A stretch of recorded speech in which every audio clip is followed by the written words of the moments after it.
मैं डॉक्टर साहब को भी लाना चाहूंगा, डॉक्टर भंडारी हमारे साथ ही हैं। अब जरा हम लेंस इकोनॉमिकली लगाते हैं। ट्रांसपोर्ट का जिक्र हो रहा है, इलेक्ट्रिक बसेस होंगी, तमाम चीजें होंगी। हमारे लिए क्या ज्यादा इकोनॉमिकली वाइबल है कि हम इस पॉल्यूशन को झेलने जैसा है, या फिर हम पब्लिक ट्रांसपोर्ट पे खर्च करें, इलेक्ट्रिक बसेस लाएं, बाकी चीजें करें? ये तो कोई ऑप्शन तो है नहीं, पोल्यूशन तो कम करना ही है वो तो। और मैं ये कहना चाहूँगा, हर डेवलप्ड कंट्री के में पोल्यूशन था और हर डेवलप्ड कंट्री ने उसको एक समय उसको रोका है। सो डेवलपमेंट और pollution control they go hand in hand. ऐसा नहीं है कि एक नहीं दूसरा, तो खर्चा तो करना पड़ेगा। पब्लिक ट्रांसपोर्ट बहुत इंपॉर्टेंट है, लेकिन हम भूल जाते हैं कि पब्लिक ट्रांसपोर्ट में फुटपाथ्स भी उसमें इंक्लूडेड हैं। अब आप पब्लिक ट्रांसपोर्ट कर दें पर फुटपाथ नहीं करें, तब भी व्यक्ति टू व्हीलर यूज करेगा, फोर व्हीलर यूज करेगा। तो पब्लिक ट्रांसपोर्ट को पूरा एक सिस्टम से समझना चाहिए और उसमें इन्वेस्टमेंट की जरूरत है, बिल्कुल है, पर कई सारी चीजों में ज्यादा इन्वेस्टमेंट की जरूरत नहीं होती है। हम ये भूल जाते हैं कि फुटपाथ पे ज्यादा खर्चा करने की जरूरत नहीं है, उनकी सफाई करने में ज्यादा जरूरत नहीं है, पर हम वो भी नहीं करते हैं। तो कुछ कुछ ऐसे मुद्दे हैं जिसमें खर्चा नहीं होगा और कुछ एरियाज ऐसे हैं जहां पर बिल्कुल करना पड़ेगा। लेकिन साथ ही बताइए कि सबसे इकोनॉमिकली वायबल क्या हमारे पास सॉल्यूशन है? सबसे इकोनॉमिकली वायबल पब्लिक ट्रांसपोर्ट है, और पब्लिक ट्रांसपोर्ट खाली मेट्रो नहीं होता है, उसमें बसेस भी होती हैं, उसमें फुटपाथ्स तो मैंने कहा ही ये होते हैं, उसमें और भी अलग अलग साधन होते हैं। तो वो एक इंटीग्रेटेड अप्रोच होता है, और वो बिना पब्लिक ट्रांसपोर्ट के ये मुद्दा आप वैसे भी सॉल्व नहीं कर पाएंगे। अगर आपने कल को हर चीज को इलेक्ट्रिक व्हीकल में बदल दिया, तब भी पोल्यूशन सॉल्व नहीं होगा अगर पब्लिक ट्रांसपोर्ट नहीं होगा, क्योंकि इलेक्ट्रिक व्हीकल भी पोल्यूट करती है।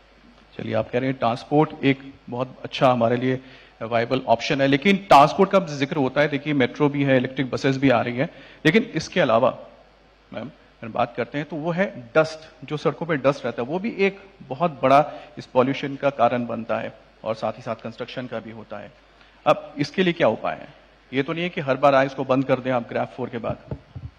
देखिए, धूल और धुआं, और धूल एक बहुत इंपॉर्टेंट मुद्दा है आज। और धूल का कारण यही है कि हमारी जो इंफ्रास्ट्रक्चर और हम जो बना रहे हैं अभी, और ये ठीक से बन नहीं रहे हैं। और यहाँ पे अगर आप देखें कि जो हमारा पूरा अप्रोच है टुवर्ड्स डस्ट कंट्रोल, दो तरीके के डस्ट कंट्रोल हम करते हैं। एक है जो रास्ते की धूल है, जो रोड डस्ट कहते हैं, और व्हीकल्स के मूवमेंट के कारण जो सस्पेंशन होती है डस्ट की, उसको हमें रोकना है। और उसको रोकने के लिए सरकार आज जो ये आप देखेंगे कि ये स्मॉग गन लेके वो पानी छिड़कते जा रहे हैं, but that is really not going to help you. कि आप कितना पानी छिड़केंगे अगर आप जहाँ पे खुदाई है, जहाँ पर आपने एक्सपोज डस्ट आपने रखा है, वहां पे आपने थोड़ी पानी छिड़क भी दिया, तो 2-3 घंटे में ही वो सूखकर फिर से धूल बनेगी।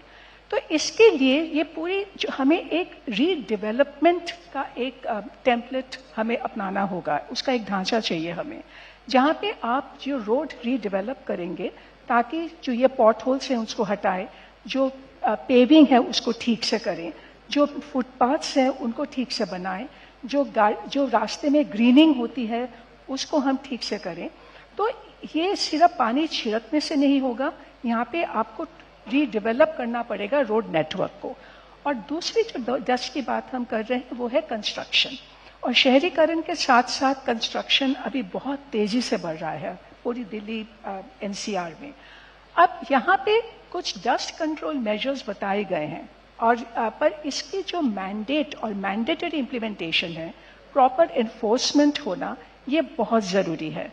पर कंस्ट्रक्शन और डिमोलिशन में सिर्फ डस्ट कंट्रोल कंस्ट्रक्शन साइट पे ही काफी नहीं है। जो कंस्ट्रक्शन और डिमोलिशन के कारण जो उसका जो वेस्ट निकलता है उसको भी हमें इकट्ठा करके रिसाइकलिंग प्लांट में हमें ले जाना पड़ेगा, ताकि ये जो वेस्ट प्रोडक्ट्स हैं ये वेस्ट नहीं है, the entire waste can be brought back as a resource.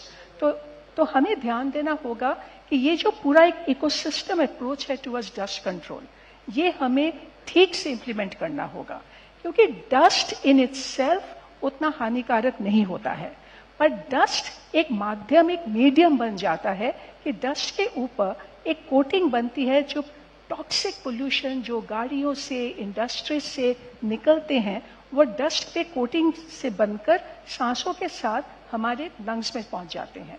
That's why dust is dangerous. 51% तो व्हीकल का है, इनका कितना परसेंटेज आता है पॉल्यूशन में, कंस्ट्रक्शन और डस्ट का? रिलेटिव इम्पोर्टेंस, देखिए रोड डस्ट तो जरूर ज्यादा है, पर जो कंस्ट्रक्शन डस्ट है वो और भी टॉक्सिक है, क्योंकि वहां पे आपकी कई तरीके की डस्ट उसमें मिले होते हैं जी। तो इसीलिए हमें डस्ट कंट्रोल करना इम्पोर्टेंट है। वो जो तरीका है अभी डस्ट कंट्रोल करने का, स्पेशली रोड्स में, it's not the appropriate way.